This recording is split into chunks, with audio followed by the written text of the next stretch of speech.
히브리서 8장 1절부터 13절 말씀입니다. 히브리서 8장 1절부터 13절 말씀입니다. 함께 봉독하도록 하겠습니다. 지금 우리가 하는 말의 요점은 이러한 대제사장이 우리에게 있다는 것이라. 그는 하늘에서 지극히 크신 이의 보좌 우편에 앉으셨으니 성소와 참 장막에서 섬기는 이시라. 이 장막은 주께서 세우신 것이요 사람이 세운 것이 아니니라. 대제사장마다 예물과 제사드림을 위하여 세운 자니 그러므로 그도 무엇인가 드릴 것이 있어야 할지니라. 예수께서 만일 땅에 계셨더라면 제사장이 되지 아니하셨을 것이니 이는 율법을 따라 예물을 드리는 제사장이 있음이라. 그들이 섬기는 것은 하늘에 있는 것의 모형과 그림자라. 모세가 장막을 지으려 할 때에 지시하심을 얻은과 같으니 이르시되 삼가 모든 것을 산에서 내게 보이던 본을 따라 지으라 하셨느니라. 그러나 이제 그는 더 아름다운 직분을 얻으셨으니 그는 더 좋은 약속으로 세우신 더 좋은 언약의 중보자시라.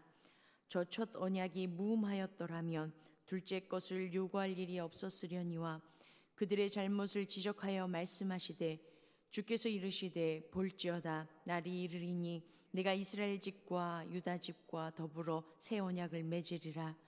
또 주께서 이르시기를 이 언약은 내가 그들의 열조의 손을 잡고 애굽 땅에서 인도하여 내던 날에 그들과 맺은 언약과 같지 아니하도다. 그들은 내 언약 안에 머물러 있지 아니하므로 내가 그들을 돌보지 아니하였노라. 또 주께서 이르시되 그날 후에 내가 이스라엘 집과 맺을 언약은 이것이니 내 법을 그들의 생각에 두고 그들의 마음에 이것을 기록하리라. 나는 그들에게 하나님이 되고 그들은 내게 백성이 되리라. 또 각각 자기 나라 사람과 각각 자기 형제를 가르쳐 이르기를 주를 알라 하지 아니할 것은 그들이 작은 자로부터 큰 자까지 다 나를 알미라. 내가 그들의 불의를 긍휼히 여기고 그들의 죄를 다시 기억하지 아니하리라 하셨느니라. 새 언약이라 말씀하셨음에 첫 것은 낡아지게 하신 것이니 낡아지고 쇠하는 것은 없어져 가는 것이라. 아멘. 오늘도 이렇게 나오신 예배 자리에 나오신 또한 삶의 자리에서 예배 드리시는 우리 귀한 성도님들을 환영하고 축복합니다. 오늘도 말씀하시는 그 주님의 음성을 듣고 그 주님의 음성에 따라 살아가실 때 오늘의 삶도 주님의 풍성한 은혜가 가득하시는 우리 귀한 성도님들 되어주시길 간절히 축복합니다. 오늘 8장 말씀은요, 어제 함께 봤던 그 말씀 22절에 보니까요, 이와 같이 예수는 더 좋은 언약의 보증이 되셨느니라 라는 이 말씀, 더 좋은 언약의 보증이 되어주신 그 예수님, 그 언약이 어떤 것이냐, 새 언약이라고 얘기하는 그 언약이 8장과 9장에 걸쳐서 그 언약에 대해서 설명해 주고 있습니다. 그래서 8장은요 1절부터 6절까지 첫 번째 단락으로 나눌 수 있고요, 7절부터 13절까지 두 번째 단락으로 나뉠 수 있습니다. 그래서 첫 번째 단락은요, 대제사장이신 예수님의 역할에 대해서 이야기를 하고 있고요, 두 번째 단락에서는 새 언약의 특징에 대해서 이야기를 해주고 있습니다. 1절부터 6절까지 대제사장이신 예수님의 사역에 대해서 세 가지를 볼 수 있습니다. 그것은 첫 번째는 예수님께서 하늘에서 위엄의 보좌 우편에 앉아 계신 것, 그것이 바로 첫 번째 대제사장으로서 예수님의 사역입니다. 이것은 1절에 나와 있는데요, 지금 우리가 하는 말의 요점은 이러한 대제사장이 우리에게 있다는 것이라. 그는 하늘에서 지극히 크신 이의 보좌 우편에 앉으셨으니 라고 얘기를 하고 있습니다. 이것이 바로 예수님의 영광을 결정짓는 최종적인 증거다라고 얘기를 하고 있습니다. 바클레이라는 신학자가 예수님께서 최고의 그 위엄이 있는 하늘에 계시다라는 것을 이렇게 표현했습니다. 하늘이 주신 최고의 지위는 그의 것, 당연히 그의 것이다. 그만이 여러 왕의 왕이시며 제위에 주시며 하늘의 영원한 빛이시다라고 표현을 했습니다. 우리 예수님께서 승천하셔서요, 최고의 위치를 얻으신 이 예수님의 영광보다 뛰어난 영광은 없다라는 것을 이야기를 하고 있습니다. 예수님께서 바로 이 영광을 성취하신 것, 하나님의 보좌, 이것이 바로 그 영광임을 표현해주고 있다라고 이야기를 하고 있습니다. 그리고 두 번째 우리 예수님의 사역은요, 2절에 보니까 성소와 참 장막에서 섬기는 이시라라고 얘기를 하고 있습니다. 예수님께서 이 섬기다라는 이 뜻은요, 자비를 가지고 나라와 그리고 공동체에 헌신하고 봉사한다라는 것이 섬긴다라는 뜻의 속뜻에 들어가 있습니다. 그런데요, 여기에서 이야기하고 있는 이 섬기다는요, 제의적인 봉사를 이야기를 하고 있습니다. 그래서 주로 하나님을 향한 봉사, 그리고 하나님을 향한 중재, 이러한 일들, 사역들을 이야기를 하고 있습니다. 그래서 예수님께서 봉사하신다라는 것은요, 하나님께서 원하시는 뜻들을 향하여서 자의적으로 하고 계시다라는 것을 얘기를 하고 계시고요. 그리고 예수님께서 부여되어진 그 전능한 힘과 봉사에서 예수님께서는 유일무이하게 존재하시는 그런 분이심을 나타내주고 있습니다. 그런데요, 예수님께서는 그 권능과 그 힘을요, 자신을 위해서 사용하신 것이 아니라 하나님의 백성들을 위하여서 사용하며 나아가셨다는 것입니다. 로마 황제 중에 마르쿠스 아울레리우스라는 황제가 있었다고 합니다. 이 황제는요, 유일하게 출중하게 이 나라를 통치함에 있어서 많은 사람들에게 찬사를 받은 사람이었다고 합니다. 자신의 생명까지 그리고 자신의 모든 것까지 내어 바쳐서 국민들을 위해서 봉사했던 사람이고요, 59세 때 타계했던 그런 사람이라고 합니다. 이 왕위의 계승자로 선출되어졌을 때의 일을 적은 내용이 있는데요, 그가 이렇게 표현했다고, 이렇게 이야기했다고 합니다. 그는 하도리아누스 황제의 개인적 댁으로 옮기라는 말을 들었을 때 무거운 마음으로 어머니의 집을 떠났다. 황족으로 영접되는 것을 왜 한탄하느냐고 가족들이 물었을 때 그는 주권자에게 과해지는 여러 가지 노고에 대해 얘기했었다라고 얘기를 하고 있습니다. 여기에서 마르쿠스 아울레이우스는요, 왕이라는 것이 최고의 권력이 아니라 봉사라는 것을 인지를 하고 있었기 때문입니다. 동일하게요, 예수님께서는요, 하나님의 권능과 하나님의 봉사 정신을 완전히 겸비하신 분이십니다. 그런데요, 자신에게 주어진 이 최고의 지위를요, 독점하려고 전념하신 것이 아니라 오히려 남에게 나눠주시고요, 그리고 남들도 이 영광을 맛볼 수 있도록 노력하며 나아가셨다는 것입니다. 그래서 예수님 안에 있을 때, 그리고 예수님께 우리가 나아갈 때 이러한 영광, 이러한 봉사의 자리에 우리 또한 함께 할 수 있음을 이야기해 주고 있다는 것입니다. 그리고요, 세 번째는요, 6절에 보니까 이렇게 얘기하고 있습니다. 그러나 이제 더 아름다운 직분을 얻으셨으니 그는 더 좋은 약속으로 세우신 더 좋은 언약의 중보자시다라고 얘기를 하고 계십니다. 예수님께서는요, 중보자로서 사역을 하셨습니다. 이 중보자다라는 이 히브리어 헬라어 단어는요, 메시테스라는 단어입니다. 이것은 이 어휘는 중간이라는 뜻을 지닌 메소스라는 어휘에서 파생되어졌는데요, 이 메시테스라는 것은요, 중간에 서서 사람 또는 사람과 사람 사이를 중개해주는 그 역할을 한다라는 뜻이 그 안에 들어가 있습니다. 그리고 또 하나의 다른 뜻은요, 어저께 함께 보셨던 것처럼 보증과 같은 뜻이 이 안에 내포되어져 있습니다. 그래서요, 후견인 또는 보증이라는 뜻이 또 하나가 들어가 있습니다. 이것은 재산의 손해, 그리고 신체적인 구속을 감내하는 것을 포함하고 있음을 이야기를 해주고 있습니다. 이 모든 것들, 이 메시테스, 중보자의 이 모든 역할을 감당해 주신 분, 그분이 대제사장이신 예수님이시다라는 것들을 이야기해 주고 있습니다. 그래서요, 예수님께서 자신을 단번에 들으심으로 우리가 하나님께 나아갈 수 있도록 그 길을 열어주셨고요, 그리고 그 길을 우리에게 생명을 가져다 주시고 그 길을 열어주실 수 있는 분은 오직 예수님이심을 1절부터 6절까지 표현하고 나타내주고 이야기해주고 있다라는 것입니다. 이 예수님께서 이 대제사장이 되어주셨고 또한 더 좋은 언약의 보증이 되어주신 것들, 그러면 이 새 언약과 옛 언약, 첫 언약이 어떠한 차이점이 있냐라는 것들을 이야기해 주는 것이 바로 7절부터 13절까지의 내용입니다. 이것을 이야기하면서 첫 언약, 옛 언약과 새 언약을 세 가지를 놓고 비교를 하는데요. 이 비교를 할 때 예레미야서 31장 31절부터 34절의 내용을 인용을 합니다. 신약 성경에서 구약 성경을 인용을 하는데요. 이 인용을 할 때 한 절 또는 두 절을 많이 이용을 합니다. 그런데 오늘 말씀은요, 네 절에 걸쳐서 이 모든 것들을 이야기를 하고 있습니다. 그만큼 지금 이 내용들이, 이 인용하는 것들, 하나님께서 하신 이 내용들을 성취하고 있음을 이야기해주고 싶다라는 것이 이 안에 내포되어져 있습니다. 예레미야 31장 31절부터 34절까지의 내용을 제가 읽어드리면 이러한 내용들이 들어가 있습니다. 여호와의 말씀이니라. 보라, 날이 이르리니 내가 이스라엘 집과 유다 집에 새 언약을 맺으리라. 이 언약은 내가 그들의 조상들의 손을 잡고 애굽 땅에서 인도하여 내던 날에 맺은 것과 같지 아니할 것은 내가 그들의 남편이 되었어도 그들이 내 언약을 깨트렸음이라. 여호와의 말씀이니라.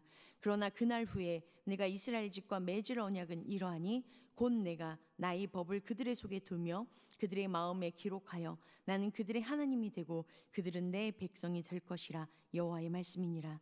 그들이 다시는 각기 이웃과 형제를 가르쳐 이르기를 너는 여호와를 알라 하지 아니하리니 이는 작은 자부터 큰 자까지 다 나를 알기 때문이라. 내가 그들의 악행을 사하고 다시는 그 죄를 기억하지 아니하리라. 여호와의 말씀이니라 라고 이야기를 해주고 있습니다. 이 내용의 구절을요 8절부터 12절에 인용하며 표현하고 있습니다. 그래서 이것이 인용되어지고 새 언약이 필요한 이유가 첫 절에 보니까요, 저 첫 언약이 무음하였더라면 둘째 것을 요구할 일이 없으려니와 라고 얘기를 하고 있습니다. 13절에는요 새 언약이라 말씀하셨음에 첫 것은 낡아지게 하신 것이니 낡아지고 쇠하는 것은 없어져 가는 것이라 라고 얘기를 합니다. 지금 첫 언약이 문제가 있기 때문에 새 언약이 필요하다라는 것을 이야기해 주고 있습니다. 그렇다면요 지금 첫 언약, 이 첫 언약이 어떠한 문제가 있는지 세 가지가 있는데요. 첫 번째는요 7절에 무음하였더라면, 그렇다면 이건 다른 말로 흠이 있다라는 것을 지금 이야기해 주고 있습니다. 28절에 7장 28절에 율법은 약점을 가진 사람들을 제사장으로 세웠다라고 얘기를 하고 있습니다. 여기에서 약점 얘기했던 것처럼요 죄와 동의어로 사용을 하고 있습니다. 이 무음이라는 이것이요 흠이 없어야 되는데 흠이 있다, 약점이 있다, 불완전하다라는 것을 이야기해 주고 있습니다. 첫 언약이요 이렇게 불완전한 것임을 이야기를 해주고 있습니다. 그리고 두 번째를 보니까요 9절에 보니까 중반부에 그들은 내 언약 안에 머물러 있지 아니하였다라고 얘기를 하고 있습니다. 지금 사람들이요 하나님의 말씀 안에 머물러 있어야 되는데 이 첫 언약이요 하나님 말씀 안에 머물러 수 있도록 붙잡는 그 역할을 할 수 없고 무력했다라는 것들을 이야기를 해주고 있습니다. 그래서 그 결과가요 내가 그들을 돌보지 아니하였노라라고 얘기를 합니다. 여기서 돌보지 아니하다라는 것을요 조금 더 표현을 하면 내가 그들에게 대한 관심을 버렸다라는 것을 이야기하고 있습니다. 왜냐하면 하나님의 말씀 안에 머물러 있지 않기 때문임을 이야기합니다. 첫 언약은 어떤 것을 이야기한 거냐면 출애굽기 19장에 보니까 이렇게 얘기하고 있습니다. 세계가 다 내게 속하였나니 너희가 내 말을 잘 듣고 내 언약을 지키면 너희가 모든 민족 중에서 내 소유가 되겠고, 많이 들으셨던 이 내용처럼요 하나님께서 이스라엘 민족의 하나님이 되어주시고 이스라엘의 민족이 하나님의 백성으로서 살아갈 수 있는 조건, 첫 언약의 조건은 바로 이것이었습니다. 내 말을 잘 듣고 내 언약을 지키면. 그런데 그 안에 머물러 있지 않았기 때문에 하나님께서 그들에게 관심을 두지 아니하신다라고 이야기를 하며 나아가셨다라는 것입니다. 그리고요 세 번째는요 13절에 나와 있습니다. 낡아지고 쇠하는 것은 없어져 가는 것이다 라고 얘기를 합니다. 그리고 새 언약이란 말씀하시고 그 뒤에 첫 것은 낡아지게 하신 것이니 라고 얘기를 하고 있습니다. 이 낡아지게 하셨다라는 것은요 하나님께서 낡은 것이다 라고 선언하셨다라는 속뜻이 들어가 있습니다. 그렇다면요 지금 이 첫 언약에는요, 이러한 약점들이 있습니다. 그러면요, 새 언약은 이것을 보완하며 나아가야 된다는 것입니다. 그러면 이 새 언약은 어떻게 보완하고 있냐? 첫 언약은 무음하다, 무음하지 않다라고 얘기를 합니다. 그러면요, 새 언약은 무음해야 되겠죠. 7장 26절에 대제사장인 예수님은 이런 분이시다라고 표현했습니다. 이러한 대제사장은 우리에게 합당하니 거룩하시고 악이 없고 더러움이 없고 죄인에게서 떠나 계시고 하늘보다 높이 되시니라라고 얘기를 하고 있습니다. 예수님께서 이 새 언약을 이루시는 보증이 되어 주셨다라고 얘기했던 것처럼요, 예수님께서 새 언약은 어떤 일들이 일어난다? 흠이 없다라는 것을 지금 이야기해 주고 있다라는 것입니다. 그리고 11절에 보니까요, 이렇게 얘기합니다. 작은 자로부터 큰 자까지 다 나를 알게 될 것이다. 이것은 그 언약 안에, 그 말씀 안에 머물러 있을 수 있도록, 기억할 수 있도록 그것을 이야기해 준다라고 말씀해 주고 계시다라는 것입니다. 그리고요, 마지막 세 번째는요, 어떻게 한다고 그러죠? 이 세 번째는 쇠하여져서 없어질 것이다 라고 분명히 얘기했습니다. 그런데 이 새 언약은 어떻게 되어진다라고 얘기하냐면요, 10절에 보니까 이렇게 얘기합니다. 법을 그들의 생각에 두고 그들의 마음에 이것을 기록하리라. 나는 그들에게 하나님이 되고 그들은 내게 백성이리라 라고 얘기를 하고 있습니다. 첫 언약은요, 하나님께서 돌판에 하나님의 말씀을 새겨주셨습니다. 그랬더니 결과는요, 그들이 하나님의 말씀에 머물지 못하게 되어졌고요. 그런데 이제 하나님께서 이 모든 것들을 기억날 수 있도록 잊지 않을 수 있는 방편을 허락해 주셨습니다. 그게 어떤 거냐면요, 하나님의 말씀을 이제는 마음판에 새겨주신다라고 말씀해 주셨습니다. 그래서 영원히 잊혀지지 않게끔 새겨주신다. 그리고요, 말씀만 해주신 것이 아니라 그것을 실천해 주셨습니다. 누구를 통해 완성해 주셨죠? 예수님을 통해서 완성해 주셨습니다. 예수님께서 십자가에 못 박혀 돌아가심으로 우리들을 그 크신 사랑이 어떠한 건지 보여주셨고요, 이것을 마음속 깊이 각인시켜 주셔서 그 사랑을 우리가 마음속에 생각하고 절대로 그 사랑에서 떠나지 않게끔 해주셨던 그것이 바로 새 언약이라는 것입니다. 예레미야에서 얘기했던 이 새 언약은요, 우리 예수님을 통해서 완성되어졌음을, 성취되어졌음을 나타내주고 있음을 보여주고 있습니다. 우리가 12절에 보니까요, 이렇게 얘기하고 있습니다. 내가 그들의 불의를 긍휼히 여기고 그들의 죄를 다시 기억하지 아니하리라 라고 이야기를 해주고 있습니다. 하나님께서요, 이제 그들을 긍휼히 여겨줄 거다. 그리고 그들의 죄를 내가 기억하지 않을 것이다 라고 이야기를 해주고 계십니다. 이것이 바로 새 언약의 성취, 예수님께서 이 모든 것들을 이뤄 가신 것들을 표현해주는, 집약적으로 표현해주는 그 이야기임을 보여주고 계십니다. 첫 번째는요, 내가 그들의 불의를 긍휼히 여긴다, 우리를 불쌍히 여겨주신다라고 얘기를 해주고 계십니다. 우리를 불쌍히 여겨주시는 그 긍휼로 말미암아 우리 또한 해야 될 일들은요, 우리가 불쌍히 여김 받은 것처럼 우리도 우리 주님께서 사랑하시는 그 영혼들을 긍휼히 여기며 나아가야 된다라는 것입니다. 그리고요, 우리 하나님께서 뭐라고 말씀해 주셨냐면 우리의 죄를 더 이상 기억하지 않는다라고 말씀해 주셨습니다. 우리 예수님께서도요, 십자가에 돌아가실 때 하나님께 그렇게 기도하시죠. 저들의 죄를 사하여 주시옵소서. 저들은 저들이 하는 일이 무엇인지 알지 못합니다 라고 이야기를 하십니다. 그리고 십자가상에 못 박히시고 조롱과 핍박을 다 당하십니다. 그리고 부활하셔서요, 권능의 몸을 입으셨습니다. 그랬을 때 어떻게 해주시냐면요, 이 권능과 이 부활의 능력으로 그들을 징계하는 것이 아니라 그들을 사하시고요, 그들의 죄를 사하시는 그 능력으로 말미암아 하나님께로 나아갈 수 있도록 예수님께서 내어주시는 그 역할을 해주셨다는 것입니다. 그게 바로 하나님께서 기억하지 아니하시는 그 놀라운 역사를 우리 예수님께서 몸소 실천해 주시고 보여주셨다는 것입니다. 동일하게요, 우리에게 요구하시는 것은 바로 이 두 가지라는 것입니다.